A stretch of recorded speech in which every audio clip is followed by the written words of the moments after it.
With so many options, why choose Arizona State University? For me, the only online option was ASU because of the quality. Their faculty was really involved with their students and care about your personal journey. The dedication to my personal development from my professors, that's been extremely valuable to me. Earn your degree from the nation's most innovative university. Online. That's a degree better.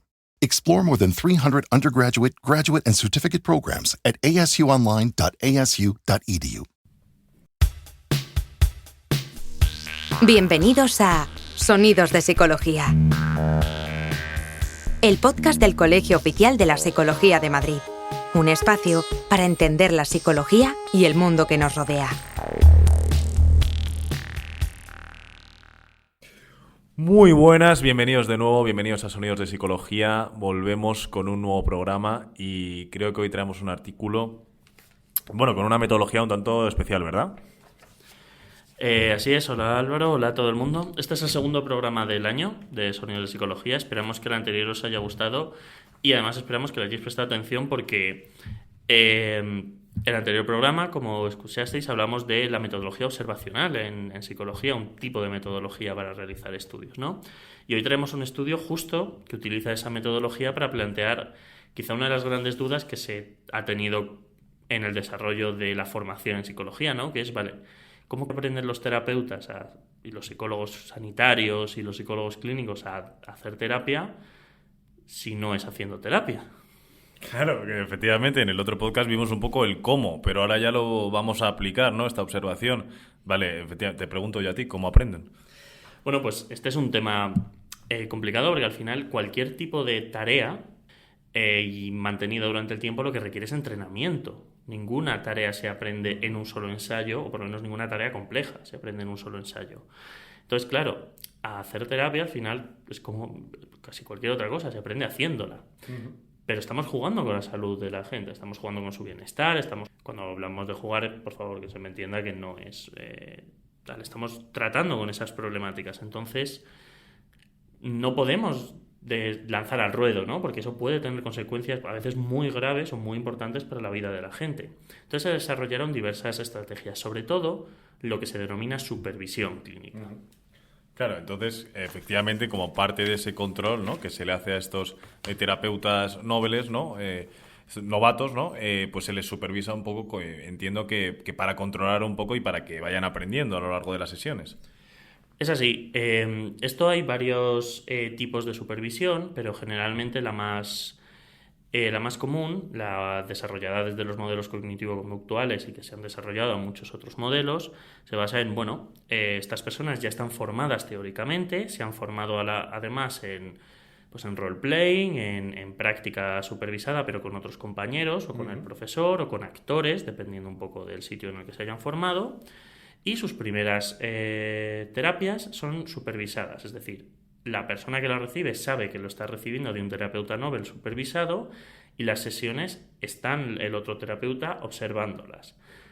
Y tras las sesiones, lo que se realiza o un día entero de la semana o tras las sesiones o lo que sea es una discusión sobre los casos, sobre los puntos conflictivos, sobre las cosas que han contado y a veces, incluso dentro de esas supervisiones, se vuelve a practicar un role-playing o se modela cierta práctica para que el terapeuta novel vaya cogiendo esa práctica y tenga a una persona con experiencia que le vaya diciendo, aquí deberías haber hecho esto, tienes que ir tirando por aquí, o prueba a hacerlo conmigo para ver qué tal te sientes antes de hacerlo, ¿no? Vale, qué bien, qué interesante. O sea, quiero decir, sí, una especie de debriefing, ¿no? Y luego se reestructura, ¿no? Incluso mentalmente también, que se podría haber hecho, etcétera.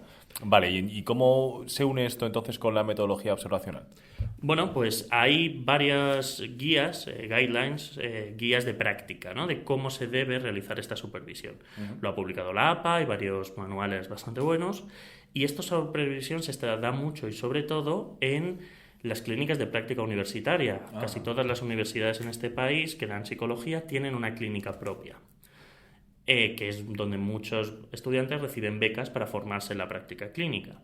Entonces, claro, en la de la Autónoma, en la Clínica de Psicología de la Autónoma, un grupo de investigadores lo que se plantea es, ¿Qué es lo que hace? ¿Cuáles son las variables que hacen que un terapeuta novel siga mejor las instrucciones de sus supervisores? Porque eso también se puede estudiar desde la psicología. Entonces, si podemos hacer una supervisión más eficaz, más eficiente, también vamos a desarrollar mejores terapeutas y más rápido. Sí, claro, porque no es lo mismo, digamos, tener un supervisor o una supervisora que siga, digamos, un protocolo que funcione, ¿no? Que simplemente alguien que echarle con nosotros, ¿no? Y nos cuente qué tal. No solo eso, sino que no es lo mismo que el supervisor sea muy bueno, pero por distintas variables yo no le siga las instrucciones, a que incluso si no es el mejor supervisor del mundo, las variables que yo he intervenido hacen que siga muy bien sus instrucciones. De acuerdo. Entonces, aquí es donde entra la metodología observacional, porque este equipo de investigadores que publicó el artículo en la revista Clínica y Salud, editada por el colegio, y ganó el premio Rafael Burgaleta por este artículo, lo que dijeron es, bueno, pues ¿cómo podemos estudiar esto? Porque al final sabemos que los test tienen ciertas problemáticas para estudiar procesos dinámicos. Entonces dijeron, bueno, pues vamos a utilizar la metodología observacional. Vamos a observar las sesiones, vamos a observar cómo se comporta el terapeuta novel en las sesiones y vamos a observar las sesiones de supervisión y vamos a ver cómo se comportan entre sí y si hay algo que explique cuáles de los terapeutas noveles siguen mejor las instrucciones que les dan. De acuerdo, o sea que van identificando un poco los aspectos clave, ¿no? Entre supervisores y alumnos o terapeutas noveles, identificar un poco esos factores, ¿no? Que son clave para que la cosa vaya bien, ¿no? Y para eso utilizan la metodología observacional. Es un trabajo muy duro, como ya hemos hablado de la dificultad que puede tener la metodología observacional, pero es un trabajo que puede llegar a dar muchísima información. En este estudio siguieron el trabajo de 6 terapeutas noveles durante 8 meses, durante 6 meses, y de 7 supervisores con experiencia clínica. ¿Vale? Se llegaron a revisar 40 horas de supervisión y 80 horas de práctica clínica, las 2 horas de clínica que se daban después de cada supervisión. ¿Vale? Y sesiones de 31 clientes distintos, incluyendo niños, adultos con diversas problemáticas. ¿Vale? Entonces, lo que midieron sobre todo son 2 cosas. Uno, la valoración subjetiva que los terapeutas noveles tenían sobre sus supervisores y sobre la confianza que tenían en ellos, pues mediante un test creado ex profeso para esta situación. Y además, lo que observaron, y es ahí donde entra la metodología observacional, fue cuántas veces que también siguieron las instrucciones que les habían dado en las supervisiones previas a las sesiones. De acuerdo. O sea que digamos que los investigadores en este caso codificaban un poco el tema de las instrucciones, ¿no? Seguir las instrucciones, aplicarlas de manera correcta y había evaluaciones por parte de los terapeutas noveles. ¿Y qué más medían entonces? O sea, ¿cómo llegaban a identificar cuál era la manera correcta o la incorrecta? Bueno, ellos plantearon 4 tipos como de seguimiento de las instrucciones y de esas guías, ¿no? Como una guía, un seguimiento perfecto de la instrucción que le habían dado, un seguimiento parcial, el no seguimiento o, tras haber recibido el feedback, el plantear que ese es un seguimiento a futuro. Es decir, ahora sí, en el futuro deberías hacer esto o lo que fuese. De acuerdo. Entonces lo que empezaron a comparar fueron, el número de instrucciones que había recibido cada terapeuta de cada tipo, el número de interacciones en el que había aplicado esas instrucciones luego en las sesiones clínicas. Al final es un conjunto de datos muy grande el trabajo que hicieron aquí, ¿no? Y estudiaban 4 preguntas. Una era, ¿cuál es la metodología de supervisión? Porque hemos hablado de debate, de role-playing, de debriefing, de discusión, de muchos... y entonces lo que vieron sobre todo es que las que más se daban y también las que más se seguían eran las de discusión de caso y discusión de estrategias y las del role-playing en la que estuviese involucrado el supervisor. ¿Vale? Luego también lo que fueron evaluando es, ¿el nivel de confianza que yo tengo en mi supervisor influye en el seguimiento que yo tengo de las reglas? Y lo que fueron viendo es que sí, el nivel de confianza, tanto en los aspectos técnicos de la supervisión como en la utilidad percibida de las instrucciones que me habían dado, eran los 2 aspectos que diferenciaban si yo seguía o no seguía las instrucciones que me habían dado. Pero, por ejemplo, un factor que no tenía nada que ver era la relación que yo tuviese personal con mi supervisor. Pues esto, claro, es muy interesante porque pasa un poco como digamos, en la vida cotidiana, ¿no? Bueno, tu relación puede ser mejor o más normal, ¿no? Quizá, pero si realmente crees que esa persona tiene conocimientos técnicos y te es útil, le vas a hacer caso. Pues sí, la verdad es que seguía exactamente eso, es decir, porque una de las cosas que se planteaba era, oye, a lo mejor si yo confío en mi supervisor, seguiré sus instrucciones. Y lo que parece es que no necesariamente, por supuesto con todas las limitaciones que puede tener el estudio, ya que la muestra es pequeña, el número de sesiones estudiado tampoco es enorme, pero desde luego lo que va incidiendo es que es la confianza con la supervisión técnica y la utilidad percibida de esas instrucciones. Es decir, oye, esto que me dice tiene sentido con el conocimiento que yo tengo, pues venga, voy a aplicarlo. Entonces, o sea, voy a digamos, tirar un poco una línea más allá. Sí. Esto, digamos, que haría plantearnos que, aparte de trabajar en la claridad de las instrucciones, etcétera, en que el protocolo esté bien hecho, etcétera, también podríamos fijarnos en cómo incrementar, ¿no?, esa confianza supervisor-terapeuta, ¿no?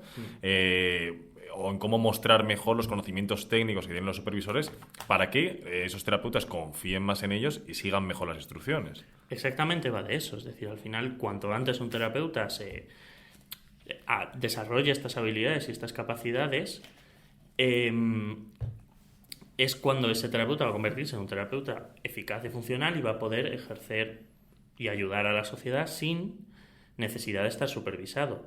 Además, tenemos que tener en cuenta que la supervisión no solo va orientada a las técnicas, sino a la creación de vínculo. Y esta es una parte muy importante.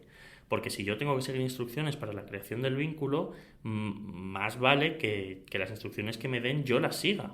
Porque es uno de los aspectos fundamentales y no solo el de las técnicas, que quizás sí se puede entender más como una manualización.